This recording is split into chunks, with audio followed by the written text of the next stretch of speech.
اور اگر آپ سمجھ رہے ہیں کہ یہ ہماری گندم ختم ہو جائے گی دسمبر جنوری میں، تو آپ وہ امپورٹ کر لیں. اس وقت 2.5 لاکھ ٹن پرائیویٹ سیکٹر کی ایل سیز کھلی ہوئی ہیں جو اکتوبر میں آئیں گی. اس وقت ای سی پی کا ٹی سی پی کا ٹینڈر ہو گیا ہے 1.5 ملین ٹن کا، وہ بھی اکتوبر سے لے کے دسمبر تک آئے گا. تو اصل مسئلہ تو آج سے لے کے وسط اکتوبر تک ہے. تو ان 1.5 مہینے میں 2 مہینے میں آپ کھل کے اپنے ذخائر کا استعمال کریں. یہ آپ نے رکھے ہوئے کیوں ہیں؟ 60 لاکھ ٹن گندم کس کے لیے رکھی ہوئی ہے انہوں نے؟ اس کو مارکیٹ میں پھینکیں اور اس کو ریپلیس کریں ود امپورٹڈ اسٹاک. جو اگر 1.5 ملین ٹن کافی نہیں اور منگا لیں. ٹائم ہے. چینی کا بتائیے ترین صاحب، چینی کا بتائیے جو کہ آپ کا براہ راست کاروبار ہے. لاسٹ میں بتا دوں، فیصلے کرنے پڑتے ہیں ٹائم پہ، ادروائز یہاں پہ جو کام چل رہا ہے نا unfortunately too little too late. ہمیشہ فیصلہ دیر میں کرتے ہیں، پھر وہ چھوٹا فیصلہ کرتے ہیں. بولڈ ہونا چاہیے، be bold and do this. چینی کا ایگزیکٹلی یہی بات ہے. چینی کی پرائس کیوں بڑھی ہے؟ کیونکہ مارکیٹ میں ایک تاثر ہے کہ چینی شارٹ ہے. تو یہ تاثر آج کا نہیں ہے، یہ تاثر 3 مہینے پہلے یہی تاثر تھا. اس وقت تک مارکیٹ کی قیمت نہیں بڑھی تھی اتنی زیادہ. اس وقت حکومت کو چاہیے تھا کہ 5 لاکھ ٹن چینی فوری طور پہ امپورٹ کرتی، اور مارکیٹ کو جب پتہ چلتا ہے کہ 5 لاکھ ٹن چینی آ رہی ہے، مارکیٹ کبھی نہ بڑھتی. سپلائی اینڈ ڈیمانڈ ایک جو ہوتی ہے اس کو آپ کو اس کو مینیج کرنا پڑتا ہے، اور حکومت کا کام ہے کہ وقتی طور پہ فیصلے کرے. میں اگر ہوتا نا اس وقت، میں گارنٹی کرتا ہوں کہ میں یہ واویلا کرتا کہ آپ فوری طور پہ گندم اور چینی امپورٹ کریں.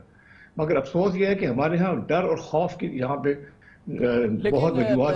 وزیر اعظم نے جیسے ہم سے کہا، حکومت کا یہ رائے ہے، خیال ہے کہ ہولڈنگ ہو رہی ہے بڑی، اور جیسے کہ انہوں نے کہا کہ کیونکہ پنجاب میں ہم واچ کر رہے ہیں تو جو پنجاب کے ملرز ہیں وہ اپنے سٹاکس اب سندھ میں جا کے ذخیرہ کر رہے ہیں، اور یقیناً وہ اس شوگر سٹاکس کو روکنا چاہتے ہیں، ہولڈ کرنا چاہتے ہیں، جس کی وجہ سے یہ قیمتیں بڑی ہیں اور 110 روپے کلو چینی ہو گئی ہے. میں آپ کو عرض کر دوں، کین کمشنر پنجاب، اس نے پچھلے ہر مہینے انہوں نے سٹاک ٹیکنگ کی، physical stock taking A Cs اور ڈی سیز کو ملوں میں بھیج کے. اور کمال کی بات یہ ہے کہ پچھلے 2-2.5 مہینے میں سب سے زیادہ لفٹنگ پنجاب میں شوگر کی ہوئی ہے. حیران کن لفٹنگ ہوئی ہے، کسی کو سمجھ نہیں آ رہی اتنی لفٹنگ کہاں سے ہو گئی، اور وہ چینی کی قیمت پھر بھی بڑھ رہی ہے. تو ہولڈ کرنے کا مطلب ہے کہ آپ نے روک دی کہ جی میں نہیں بیچتا. یہاں تو الٹا ہے، یہاں تو بہت چینی ہر مل سے میں پچھلے 1.5-2 مہینے سے 400 ٹرک روز میری ملوں سے اٹھ کے جا رہے ہیں. 400 ٹرک، تقریباً 5000 ٹن. اور یہ جو بات ہے نا کہ سندھ میں ہولڈنگ ہو رہی ہے، یہ تو ایک مذاق ہے. پاکستان ایک ملک ہے، ہم کاروبار سارے ملک میں لوگ ایک دوسرے کے ساتھ کرتے ہیں. ہم سے ایک آدمی ڈیلر ہے، وہ چینی لیتا ہے، اس نے شاید بلوچستان میں جا کے بیچنی ہو، سندھ کے راستے جا رہا ہے. اتنی زیادہ چینی ہولڈ نہیں ہو سکتی، یہ تو امپاسبل ہے. ہولڈنگ ہو سکتی ہے ایک چھوٹے لیول کے اوپر کہ ایک دکاندار 10 کے بجائے 20 بوری رکھ لے، ڈیلر جو ہے وہ 300 کے بجائے 600 بوری رکھ لے. اس طرح سے ہو سکتا ہے. یہ نہیں ہو سکتا کہ میسو ہولڈنگ ہو جائے، ایک مل سے مال نکلے کہیں اور جائے پھر وہ بکے نہ. ایسے نہیں ہوتا، یہ غلط ہے. یہ مس لیڈ کیا گیا ہے قوم کو یہ کہہ کے کہ جی سندھ میں جا کے ہولڈنگ ہو رہی ہے. بالکل غلط بات ہے یہ. اب انہوں نے ایک اور کام یہ کیا ہے کہ مارکیٹ میں یہ انٹرفیئر کرتے ہیں. پہلے انہوں نے 2 مہینے پہلے 3 مہینے پہلے زبردست جناب چھاپے مارنے شروع کر دیے، لوگوں نے چینی رکھنی بند کر دی، مارکیٹ ڈرائی ہو گئی، چینی کی قیمتیں پھر بڑھ گئیں. اب انہوں نے بارڈر سیل کر دی ہے کہ چینی سندھ نہیں جا سکتی. سندھ سے آ سکتی ہے مگر سندھ جا نہیں سکتی. تو اس کے بھی مارکیٹ میں پھر ڈسرپشن ہوئی. اللہ کرے اس وجہ سے قیمت نہ بڑھے ہو. تو مارکیٹ فورسز کو ڈسرپٹ نہیں کرنا چاہیے، ان کو ہیلپ کرنا چاہیے. سپلائی آپ یقینی بنا دیں، میں آپ کو گارنٹی کرتا ہوں کہ یہ قیمتیں نیچے آ جائیں گی. سپلائی آلویز، آپ سپلائی گندم کی سپلائی مارکیٹ میں پھینکیں. چینی آپ کا ٹینڈر ہو گیا ہے، اس کو جلدی منگائیں، مارکیٹ میں پھینکیں. بلکہ زیادہ چینی منگانی چاہیے تھی، انہوں نے 3 لاکھ کا ٹینڈر کم کیا. ترین صاحب بتائیے آپ کے جذبات کیا ہیں؟ اب سے کچھ مہینوں پہلے تک آپ اس حکومت کے صرف زراعت کے متعلق نہیں، تمام تقریباً کلیدی فیصلوں کے ایک بہت بڑے معمار ہوتے تھے وزیر اعظم کے ساتھ. اس سے پہلے آپ اس پارٹی کی جب جدوجہد میں ہوئی، انہوں نے بتایا کہ اس میں آپ کا سب سے بڑا کلیدی کردار تھا.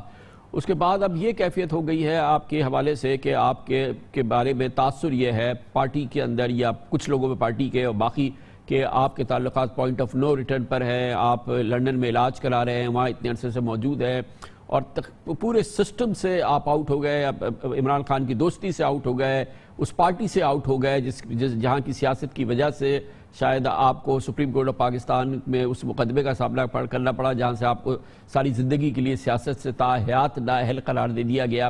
کیا پرسنل فیلنگ ہے آپ کی؟ یہ آپ کی جو ساری زندگی گزری ہے پچھلے 20-25 سال، اس کا نتیجہ تو یہ نکلا. جی مجھے بڑا افسوس ہے کہ ہمارے ملک میں یہ بھی ایسی چیزیں بھی ہوتی ہیں کہ مجھے ناحق انہوں نے ڈسکوالیفائی کیا تھا، وہ خیر ایک الگ کہانی ہے. مگر میں جو عمران خان صاحب کے ساتھ آیا اور جو ہمارا گہرا تعلق بنا نا، اس کی صرف یہ وجہ نہیں تھی کہ ہماری ذاتی طور پہ ہماری ایک ہم آہنگی تھی، ہم مل کے ایک دوسرے جیسے لوگ تھے. ہم اس لیے تھے کہ ہماری ویژن ایک تھی، عمران خان کی ویژن، اور میں اس کا سب سے بڑا سپورٹر تھا کہ ہم نے اس ملک میں تبدیلی لے کے آنی ہے. یہ ملک نہیں چل سکتا کامیابی سے اگر اسی سٹیٹس کو جو تھا اس کو ہم رہنے دیتے. ہمیں کہا، ہم ہمیشہ یہ کہتے تھے کہ ہم تبدیلی لا سکتے ہیں کیونکہ ہمارے میں پولیٹیکل ول ہے، کیونکہ عمران خان میں پولیٹیکل ول ہے. تو ہم یہ عمران خان کی ویژن کو میں پوری طرح سپورٹ کرتا ہوں، کرتا تھا. اور مجھے افسوس یہ ہے کہ اب میں اس کا حصہ نہیں ہوں. اگر ہوتا یا پہلے بھی تھا تو میں ایک طرح سے کام کر رہا تھا، اس کو میں اس ویژن کو ریئلٹی میں لانے کے لیے کوشش کر رہا تھا. مگر یہ فیصلے ہیں، عمران خان چیئرمین ہیں، لیڈر ہیں، اگر میں نہیں ہوں تو میں نہیں ہوں. مگر یہ میں بتا دوں آپ کو کہ سوچیں آپ ایک بات، عمران خان کے جذبات کو دیکھیں، میرے جذبات کو دیکھیں، عمران خان نے جو میری کام کے بارے میں باتیں کی ان کو دیکھیں آپ، اور آپ بھی جانتے ہیں. تو اگر میرے اور عمران خان میں دراڑ پڑ گئی ہے اور میں اب پارٹی میں اتنا ایکٹیو نہیں ہوں تو نقصان کس کا ہے؟ میرا بھی نقصان ہے، مگر شاید تھوڑا پارٹی کا بھی نقصان ہو کہ میں کچھ ہیلپ کر سکتا ہوں، میں اب نہیں کر سکتا. تو یہ سوچنے کی بات ہے. دکھ تو مجھے بھی ہے اور مسئلہ مجھے بھی ہے، مگر عمران خان کو کیا میرے اور ان کو جدا کرنے میں کس کو فائدہ ہوا؟ اصل بات یہ ہے جس کے بارے میں لوگوں کو سوچنا چاہیے کہ ہاں، میں اور عمران خان اگر جدا ہو گئے ہیں اور میں اب نہیں کام کر سکتا، اپنی صلاحیتوں کو استعمال نہیں کر سکتا، تو نقصان ادھر بھی تو ہو رہا ہوگا. تو ترین صاحب، یہ جو خبریں آتی نہیں کہ آپ کیونکہ سخت ناراض ہیں اور بقول آپ کے، اور آپ ظاہر ہے کہ آپ کا خیال یہی ہے کہ آپ کے ساتھ بہت بڑی زیادتی ہوئی ہے، تو پنجاب میں دوسری جگہوں پر جہاں پر آپ کا اب بھی سیاسی انفلوئنس ہے، آپ بیک ڈورز میں کام کر رہے تھے، اور کچھ ایسی بھی خبریں تھیں کہ شاید پنجاب میں آپ پی ٹی آئی کی حکومت کو ڈسلوج کرانا چاہتے تھے دوسری جماعتوں کے ساتھ مل کے. میں ابھی مجھے یہ بتایا، میں 8-10 سال سٹرگل کر کے آؤں اسٹیٹس کو کے خلاف، یعنی پارٹیوں کے خلاف، اور میں پھر آپ کا خیال ہے کہ ایسا ہلکا آدمی ہوں کہ میں ان کے ساتھ مل کے اپنی ہی حکومت بنائی جس کو میں بنانے میں ایک کوئی حصہ تھا، کردار تھا، اس کو میں ڈیمیج کروں گا؟ نیور، کبھی نہیں. یہ میرے سے، یہ میری خون میں نہیں ہے. میں یہ کام نہیں کرتا، نہ کروں گا، نہ کر سکتا ہوں. اب یہ بھی ایک فائدہ ہو گیا، سائڈ بینیفٹ ہو گیا میرے باہر آنے کا. وہاں جب میں ہوتا پاکستان میں تو میرے مختلف لوگ آ کے ملتے تھے، ایم این اے، ایم پی اے، کوئی دکھڑے ہوتے تھے. اب ہمیشہ ہر ایم این اے، ایم پی اے کا کچھ نہ کوئی دکھڑا تو ہوتا ہی ہے، اور میں ان کے ساتھ کام کرتا تھا. اب جب مجھے باہر میں ہو گیا تو پھر بھی وہ آتے تھے، میری ان کے ساتھ ذاتی تعلق تھا. تو یہ چیزیں پھر مس رپورٹ ہونا شروع ہو گئی. ایک فیمس انسٹیٹیوشن ہے پاکستان میں، آئی وی کی، اور آئی وی کا آپ کو پتا ہے کہ تاریخی اس کا کردار یہ ہے کہ وہ اپنی مرضی سے چیزوں کو مینیپولیٹ کر کے بھی اوپر تک پہنچاتی ہے. تو یہ چیزیں شروع ہو گئی تھیں. میرے پاس لوگ آتے تھے، وہ آئی بی کی رپورٹ خان تک پر چلی جاتی تھی کہ آج 6 ایم این اے آئے ہیں، کل 10 ایم پی اے ملے ہیں. تو میں نے کہا یار، یہاں آنے کا سائڈ بینیفٹ یہ ہو گیا ہے کہ جی اب یہاں پہ تو یہ چیز نہیں ہوتی ہے. اور اسی لیے میں میڈیا میں نہیں گیا، اسی لیے میں نے کوئی اور بات نہیں کی، کسی سے میں بات نہیں کرتا، نہ میں ملتا ہوں. بار بار مجھے لوگوں نے کہا جی یہاں پہ ہم جا کے نواز شریف صاحب سے میں ملا ہوں، بالکل کبھی نہیں ملا، نہ بات ہوئی، نہ میسج آیا، نہ کوئی بات ہوئی. بار بار میں نے ڈینائی بھی کیا. اور یہ میں نے یہ وثوق سے کہہ رہا ہوں کہ یہ میں کبھی سوچ بھی نہیں سکتا کہ میں اپنی پارٹی کے اور خاص طور پہ عمران خان کے خلاف میں کوئی بات کروں. کبھی نہیں کروں گا. مجھے جو بھی ہوا جیسے بھی ہوگا، بٹ میرا اپنا ایک ظرف ہے، میں یہ کام نہیں کر سکتا. کب سے کوئی رابطہ نہیں ہے وزیر اعظم عمران خان کے ساتھ آپ کا؟ میرا رابطہ کچھ ہفتے پہلے ہوا تھا، ابھی بھی ہو سکتا ہے. میں اس میں تو رابطے میں تو کوئی مسئلہ نہیں ہوگا. میں ضرور کروں گا رابطہ، اور مجھے یقین ہے کہ رابطہ ہمارے رہیں گے. کچھ عرصے میں نہیں ہوتے، پھر ہو بھی جاتے ہیں. تو یہ چیزیں جو چلتی رہتی ہیں، ڈیپینڈ کرتا ہے کہ اس وقت کس طریقے سے شوگر کمیشن کی رپورٹ جو ہے اس کی آگے. آپ کا بڑا تجربہ ہے. انہوں نے کہا کہ سیاست میں میرا سب سے بڑا دوست جہانگیر خان ترین ہی رہا ہے. عمران خان صاحب کے موڈز کے حوالے سے، ان کی جو پریفرنسز ہوتی ہیں، جو دوستی ہوتی ہے یا جو ان کی پھر مخالفت ہوتی ہے، اس کو آپ بہت اچھی طرح سے جانتے ہیں. تو کیا اس کی بیسس پہ آپ یہ سمجھ رہے ہیں کہ جس عمران خان کو آپ جانتے ہیں، جو آپ کے ان کے لیے جذبات ہیں، جو ان کے آپ کے لیے جذبات ہیں، یہ ہمیشہ ایسے نہیں رہیں گے، یعنی کہ جو خرابی آج ہے وہ ایسی نہیں رہے گی، یہ آگے جا کے اس میں بہتری آ سکتی ہے اور ٹھیک ہو سکتی ہے، آپ اس کے متمنی ہیں؟ جی بالکل، کیوں میں پہلے بھی کہا میں نے، ہمارا جو اتنا گہرا تعلق تھا ان میں دراڑیں پڑ جاتی ہیں، مگر یہ تعلق پھر بحال بھی ہو سکتے ہیں انشاءاللہ ہوں گے. اور یہ کمیشن کی رپورٹ میں انکوائری میں انشاءاللہ سرخرو ہوں گا. خان صاحب کو جس دن پتہ لگے گا نا کہ میری کوئی اس کے اندر انوالومنٹ نہیں تھی، اس دن سب کچھ ٹھیک ہو جائے گا. کم از کم میں یہ بلیو کرتا ہوں کہ with Imran Khan as the prime minister of Pakistan, یہ تو آپ سوچ رہے ہوں گے نا کہ جب انکوائری ہوگی، انویسٹیگیشن ہوگی، اب یہ تو نہیں ہو سکتا کہ عمران خان یہ آرڈر کریں یا اس قسم کے اشارے کریں کہ آپ کے خلاف کوئی خاص طور پہ آپ کو نشانہ بنایا جائے. یہ تو آپ نہیں فیئر کر رہے ہیں نا، ایسا تو نہیں ہوگا نا اس اتنے عظیم تعلقات کے بعد. فیئر آپ کو انکوائری ملے گی، فیئر آپ کو آپ کے حوالے سے فیصلے ہوں گے، اسیسمنٹس ہوں گے. دیکھیں عمران خان کو مجھے کوئی شک نہیں ہے بالکل، مگر میں نے جیسے پہلے کہا نا، وہ کون لوگ ہیں جن کو فائدہ ہوا میرے اور عمران خان کے تعلقات جو ہیں وہ خراب ہو گئے، کہ ہمارے بیچ میں جو دراڑ پڑی آخر کچھ لوگوں کو فائدہ ہوا ہوگا. یہ وہ لوگ ہیں جو ابھی بھی ڈرائیو کر رہے ہیں کہ یہ کوئی نہ کوئی چیز میرے پہ لگا دیں، اور یہ انشاءاللہ تعالیٰ میں بھی مقابلہ کر رہا ہوں. مگر یہ افسوس کی بات ہے کہ اس جگہ ہم پہنچے ہوئے ہیں کہ یہاں پہ سب کچھ ہو رہا ہے. مجھے آپ نے کہا نا عمران خان روک نہیں سکتے تھے، بالکل ٹھیک کہہ رہے ہیں، میں کب کہتا ہوں روک سکے. مگر ایک عجیب بات یہ ہے کہ جب یہ انہوں نے کمیشن بنائی تو 9 شوگر ملز انہوں نے سارے پاکستان میں چوز کی فورنسک آڈٹ کے لیے، اور ان 9 میں سے کوئی کرائٹیریا نہیں تھا، 3 میری ہیں. میرا صرف سوال، میں نے ٹویٹ بھی کیا تھا اس وقت، میں نے کہا جی مجھے صرف یہ کوئی بتا دے، آپ ضرور کریں انویسٹیگیٹ، مگر یہ کرائٹیریا کیا تھا کہ آپ نے 9 پر چوز کی، 80 ملے ہیں پورے پاکستان میں، تو باقی جو ہے ان کو آپ نے چھوڑ دیا. 9 پک کی، ان کو پکڑو، 3 میری ہیں اس میں سے. تو یہ حیرانی کی بات ہے نا. کیا اس کی وجہ یہ ہو سکتی ہے کہ کیونکہ اس شوگر کے کاروبار کا ماشاءاللہ جو سب سے بڑا حصہ ہے وہ آپ کا ہے، 20% پروڈکشن آپ کی ہوتی ہے، اور پھر وزیر اعظم یہ چاہتے ہو، گورنمنٹ یہ چاہتی ہو کہ بھائی اگر آپ کو چھوڑ کے دوسروں کا فورنسک آڈٹ کیا جائے گا تو کہا جائے گا کہ اپنے آدمی کو چھوڑ دیا. تو آپ اگر صحیح کاروبار آپ کا ہے تو آپ کو تو اس کی فکر نہیں ہونی چاہیے، ہو جائے فورنسک آڈٹ بھی ہو جائے. میں نے ٹویٹ پہ میں نے یہی کہا تھا، مجھے فکر نہیں ہے، مگر 9 کا نہیں ہونا چاہیے تھا، یہ سب کا ہونا چاہیے تھا، اور اب کسی کا نہیں ہوگا. یہ بھی آپ کو میں لکھ کے دے دوں، کرو نا ساروں کا فورنسک آڈٹ کرو تو آپ کو پتہ بھی چلے. 9 ملے 80 میں سے آپ آڈٹ کریں. دوسری بات، آپ بار بار یہ بات آتی ہے کہ میرا 20% شیئر ہے اس میں مارکیٹ میں. دیکھیں یہ کسی وجہ سے ہے، میں ایک اچھا بزنس رن کرتا ہوں، میں فارمرز کو خوش رکھتا ہوں، فارمر زیادہ گرو کرتے ہیں، میری بزنس اس لیے بڑھتی گئی ہے. یہ کوئی اور کوئی وجہ نہیں ہے. میں بینکس کے ساتھ میرے بڑے اچھے تعلق ہیں، ایسے میں زبان کا پکا ہوں. میں سب سے امپورٹنٹ بات یہ ہے کہ میں وہ واحد آدمی ہوں جو تمام گروور پیمنٹ جو ہے وہ بینک اکاؤنٹ میں جاتی ہے ڈائریکٹلی، اور CPR 100% ہوتی ہے. باقی میں کئی ملے ہیں جو کچی پرچیاں دیتی ہیں اور حکومت کچھ نہیں کرتی ان کا. اب میرا تو کاروبار سب سے بہترین صاف، اس لیے پتہ لگتا ہے کہ میں گنے کی پیمنٹ بینک اکاؤنٹ میں جاتی ہے، سب کا حساب کر سکتے ہیں کہ جی کتنے کا گنا لیا اور کس سے گنا لیا. کوئی نہ مڈل مین ہے نہ کوئی کچھ ہے. اس وجہ سے میرا کاروبار کی ترقی ہوئی ہے. یقیناً بالکل یہ ساری انڈسٹریز کی گواہی دیتی ہے. خود جناب عمران خان نے کہا. تھینک یو سو مچ جہانگیر خان ترین صاحب، wish you all the best. اللہ تعالیٰ آپ کو صحت دے اور آپ کا جو بھی یہ پروسیس چل رہا ہے میڈیکل چیک اپس کا یہ کامیاب رہے. کمرشل بریک، اس کے بعد ذکر کریں گے بہت اہم معاملہ کراچی کے حوالے سے. وفاق اور کلیدی ریاستی اداروں نے فیصلہ کیا کہ سب مل کے کراچی کی بہتری کے لیے کام کریں، کراچی کے آنسو پوچھیں اور کراچی کی بدتر صورتحال کو بہتر کریں. یہ پاکستان کی معاشی شرگ ہے، اس کو نقصان نہیں پہنچنے دینا چاہیے. اور اب باقاعدہ کیونکہ یہ ریاستی ادارے اس کے ضامن تھے، بیچ میں سیاست تو دیکھنے میں آئی، لیکن اب جو فارمولہ طے ہوا تھا، جو ڈیل ہوئی تھی، اس کے مطابق عمل شروع ہو گیا ہے. اس کی بات کرتے ہیں چھوٹے سے وقفے کے بعد.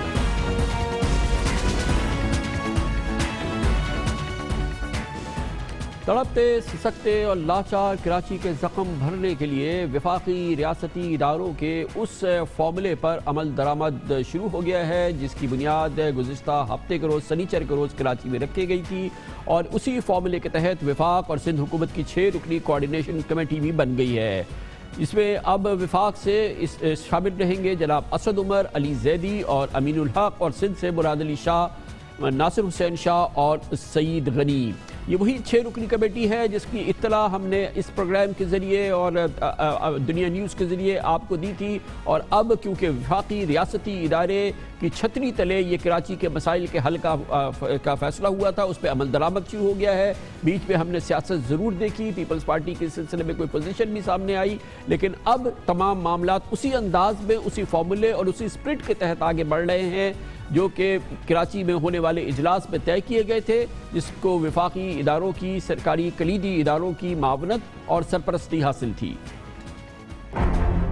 آج ہم اتفاق رائے کے اوپر آ گئے ہیں۔ چیف منسٹر سندھ لیڈ کر رہے تھے سندھ کے ڈیلیگیشن کو، یہ ہماری شاید تیسری ملاقات تھی۔ اس کے لیے 6 رکنی کمیٹی بھی بنا دی گئی ہے۔ اس کمیٹی میں کوئی کمیٹی کا سربراہ نہیں ہے، کوئی کنوینر نہیں ہے۔ اس کے سیکرٹری جو ہیں کمیٹی کے وہ سندھ گورنمنٹ کے چیئرمین PND کو بنایا گیا ہے۔ 6 مختلف ایریاز ہیں جن کے اوپر مل کر کام کرنے کا فیصلہ کیا گیا ہے۔ سب سے پہلا پانی، کراچی جو ہے پانی کے لیے ترسا ہوا ہے۔ دوسرا جو ایریا ہے وہ سیویج ٹریٹمنٹ ہے، گندا پانی ہے، اس کی نکاسی ہے، آپ کا سسٹم بھی ٹھیک نہیں ہے۔ تیسرا سالڈ ویسٹ ڈسپوزل، کچرا جس کو عام زبان میں کہا جاتا ہے۔ پھر ظاہر ہے ان نالوں کی صفائی کا کام ہے، وہاں پر انکروچمنٹس جو ہوئی ہوئی ہیں ان انکروچمنٹس کو ہٹانے کا کام ہے۔ 5ویں پرائرٹی کچھ روڈز ہیں وہ آئیڈینٹیفائی کی جائیں گی۔ آخری اس کا حصہ ٹرانسپورٹ کا نظام، اس کے اندر 1 سے زیادہ منصوبے موجود ہیں۔ ہم چاہتے ہیں کہ اگلے 2 ہفتے کے اندر بالکل ایک واضح جامع حکمت عملی سامنے آ جائے، کون کون سے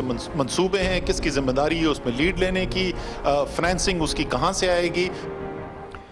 اس پروگرام میں سب سے پہلے ہم نے آپ کو بتا دیا تھا کہ یہ سمجھوتا ہو گیا، اس کے بعد ہم نے آپ کو بتایا تھا کہ 6 رکنی کمیٹی بنے گی، پھر ہم نے آپ کو بتایا تھا کہ جو ابھی اسد عمر صاحب نے ذکر نہیں کیا، 28 اگست کو مقامی حکومتیں میئر کی کراچی کی مدت ختم ہوگی اور ایک آزاد آل پاورفل ایڈمنسٹریٹر آئے گا جس کو اس کمیٹی کی حمایت حاصل ہوگی، تمام جو اراکین ہیں اور جو تمام سیاسی جماعتیں ہیں اس کی حمایت حاصل ہوگی تاکہ وہ انڈیپینڈنٹ رہے، تمام وسائل کو بھرپور انداز میں استعمال کر سکے۔ یہ ساری معلومات ہم اس پروگرام کے ذریعے اور میں اپنے دوسرے ذرائع کے ذریعے آپ کے ساتھ شیئر کرتا رہا ہوں۔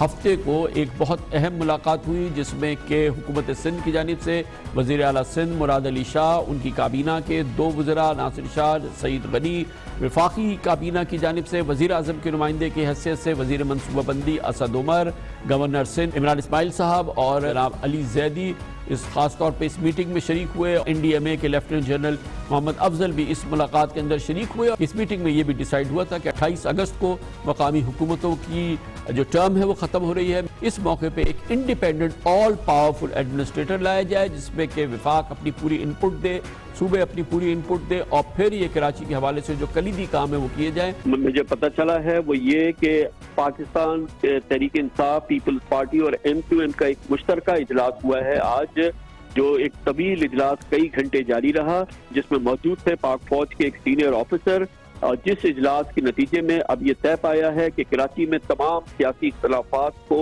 بھلا کے پاکستان کی معاشی شہرگ میں اس کی تعمیر و ترقی کے لیے تمام سیاسی جماعتیں مل کے کام کریں گی۔ بہت بڑا معاہدہ ہو گیا ہے۔ میری اطلاع کے مطابق وزیر اعظم عمران خان نے اس میں ایک بہت امپورٹنٹ کردار ادا کیا ہے، افواج پاکستان نے بڑا امپورٹنٹ کردار ادا کیا ہے، اور ان کے بہت ہی سینئر آفیسر نے اپنی موجودگی میں اس معاہدے کو آخری شکل دی ہے، اور اب آپ اس میں آپ دیکھیں گے کہ بہت جلدی ڈیولپمنٹ ہوگی۔ کراچی کے حوالے سے پاکستان کا ایک بہت بڑا تاریخی ترقیاتی پروجیکٹ جو ہے وہ اس کا افتتاح ہونے والا ہے۔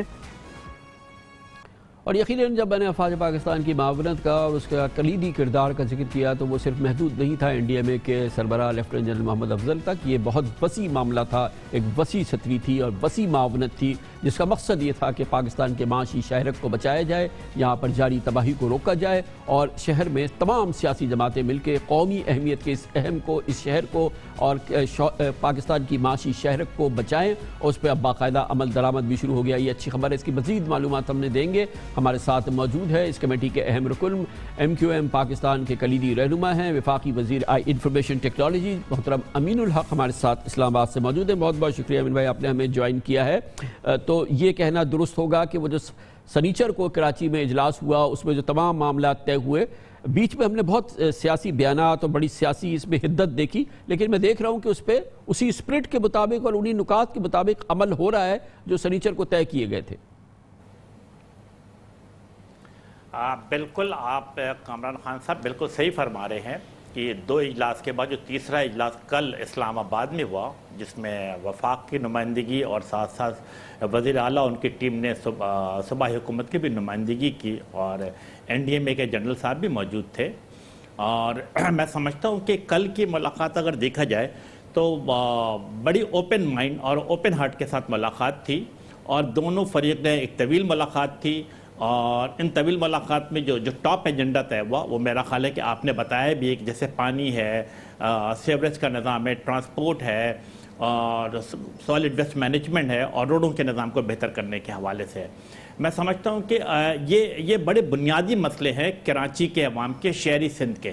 اور میں سمجھتا ہوں کہ اگر وفاقی حکومت اور صوبائی حکومت آپس میں سر جوڑ کر بیٹھتی ہے تو ان مسائل کا حل ہو سکتا ہے. لیکن میرا خیال ہے کہ ایک چیز کا ہمیں مد نظر رکھنا ہوگا، یہ 6 کے 6 جو کمپوننٹ ہیں جس پہ ڈسکشن ہوا ہے کامران بھائی، یہ بنیادی طور پر 18ویں ترمیم کے بعد صوبائی حکومت کی ذمہ داری تھی. لیکن چونکہ صوبائی حکومت وہ کام نہیں کر پا رہی تھی اپنے، تو وفاقی حکومت ان کے ہیلپ کے لیے آئی ہے، اور یقیناً ہماری خواہش ہوگی کہ ان تمام چیزوں کو ہیلپ کریں. آپ کے علم میں ہے کہ کراچی کے عوام پانی کے بوند بوند کو ترستے ہیں. کراچی میں کوئی مطلب آج ہم 21ویں صدی میں رہتے ہیں، ہمارے پاس میٹرو کے بجائے 18ویں صدی کی چنچی رکشہ موجود ہے. تو ہم جسے کہتے ہیں کراچی کے عوام انتہائی پریشانی کے عالم میں امید بری نظروں سے وفاق کی طرف دیکھتے ہیں. اب اصل میں اس میں مسئلہ یہ ہے کہ اب یہ تمام چیزیں طے ہو گئی، نکات طے ہو گئے، اب اس میں عمل درآمد کا معاملہ ہے. اور جیسا کہ سنیچر کی میٹنگ میں طے ہوا تھا کہ اس تمام چیز کی لیڈ کریں گے وزیر اعلیٰ مراد علی شاہ صاحب، اس میں تو کوئی شک کی بات نہیں ہے. اور پھر یہ جو اس کو ایکسیکیوشنر ہوں گے اس کے، کیونکہ اب میئر کی مدت ختم ہونی، تو ایک ایڈمنسٹریٹر اپوائنٹ ہوگا. اور ایڈمنسٹریٹر وہ ہوگا جو کہ ظاہر ہے کہ کسی بھی سیاسی گرفت سے وہ آزاد ہو، اور وہ ایمانداری سے تمام جو نکات ہیں، جو وسائل ہیں، اور جو پھر پوری وفاق کی اور صوبے کی مدد ہے اس کو امپلیمنٹ کر سکے. اس بہت اہم کلیدی فیصلے کے حوالے سے کیا گفتگو ہوئی ہے اب تک، کتنا اس میں بھی جو ہے وہ ایک ہم آہنگی نظر آ رہی ہے؟ جی بالکل کامران بھائی، میں سمجھتا ہوں کہ سیٹرڈے کے جو پرسوں ملاقات ہوئی تھی، کل ملاقات ہوئی تھی، اس کے بعد یہ طے پایا کہ سیٹرڈے کے دن تمام فریق کراچی میں CM ہاؤس میں ملاقات کریں گے. اور اس میں 2-3 بڑی امپورٹنٹ باتیں ساتھ ساتھ ہو گئی. یعنی جب ہم نے کل ملاقات کی تو فیصلہ ہوا کہ آج یعنی تھرسڈے کے دن ہی جو ہے federal planning and development secretary اور سندھ کے جو چیئرمین پلاننگ اینڈ ڈیولپمنٹ کے وسیم صاحب دونوں آپس میں بیٹھیں گے اور معاملات کو آگے بڑھائیں گے، تاکہ جب ہم سیٹرڈے کو بیٹھے تو ہمارے پاس واضح خد و خال موجود ہو. اور نہ صرف یہ بلکہ ہم نے ساتھ ساتھ یہ بھی طے کیا ہے کہ اگلے 15 دن کے بعد ہم دوبارہ بیٹھنے کے بعد ہم باقاعدہ یہ دیکھیں گے کہ فائننس کہاں سے کرنا اور ایگزیکیوٹ کون کرے گا، تاکہ چیزیں ہمیں جسے کہتے ہیں سڑکوں پہ نظر آئے، باہر نظر آئے، سائٹ کے اوپر نظر ہے کہ کام کیسے ہو رہا ہے. تو میں سمجھتا ہوں کہ یہ بنیاد اچھی ہے. اور جہاں تک آپ نے میرا خیال ہے کہ 28 تاریخ کو بالکل میئر کی چیئرمین شپ کی مدت ختم ہو رہی ہے اور ایڈمنسٹریٹر آئیں گے، تو میں بالکل صاف گوئی سے کام لے کے کامران بھائی آپ کو بتاتا ہوں کامران بھائی کہ ہمارے پاس اس میٹنگ میں کوئی ڈسکس نہیں ہوا. موسٹ پروبلی میرا خیال ہے جو ہماری سیٹرڈے کو CM ہاؤس میں میٹنگ ہو تو اس میں کوئی ڈسکشن ہو. بہت شکریہ جناب امین الحق ہمارے ساتھ موجود تھے، تفصیل سے بتا رہے تھے کہ اس فارمولے کا ذکر جس میں کہ کراچی کی بہتری پنہا ہے، اگر اس پہ اس کی دلجوئی سے عمل ہو جائے. آج بہت بڑا لاس ہوا ہے پاکستان کی سیاست کا. حاصل بزنجو نیشنل پارٹی کے سربراہ انتقال کر گئے طویل علالت کے بعد. پاکستان کی سیاست میں ان کی پہچان عز و انکساری کی تھی، اصول پرستی کی تھی، اور یقیناً وہ پاکستان کے بہت بڑے محب وطن تھے. بلوچستان سے تعلق رکھنے والے میر حاصل بزنجو. یہ تمام چیزیں جو آپ بلوچستان میں دیکھ رہے ہیں، میر حاصل بزنجو پاکستان کے ممتاز سیاسی رہنما، سابق گورنر بلوچستان اور 1973 کی آئین ساز کمیٹی کے رکن میر غوث بخش بزنجو کے صاحبزادے تھے. 1975 میں کوئٹہ سے میٹرک پاس کرنے کے بعد انہوں نے کراچی یونیورسٹی کا رخ کیا. دور طالب علمی میں بلوچ اسٹوڈنٹس آرگنائزیشن کے متحرک طالب علم رہے. اگست 1989 میں اپنے والد کی وفات کے بعد حاصل بزنجو نے پاکستان نیشنل پارٹی میں باقاعدہ شمولیت اختیار کی. 1991 میں ضمنی الیکشن میں پہلی بار خضدار سے قومی اسمبلی کی نشست پر کامیاب ہوئے. 30 سالہ پارلیمانی سیاست میں حاصل بزنجو 3 بار رکن قومی اسمبلی اور 2 بار سینیٹر منتخب ہوئے. 2013 کے انتخابات میں ان کی جماعت نے مسلم لیگ نون کے ساتھ اتحاد کیا. حاصل بزنجو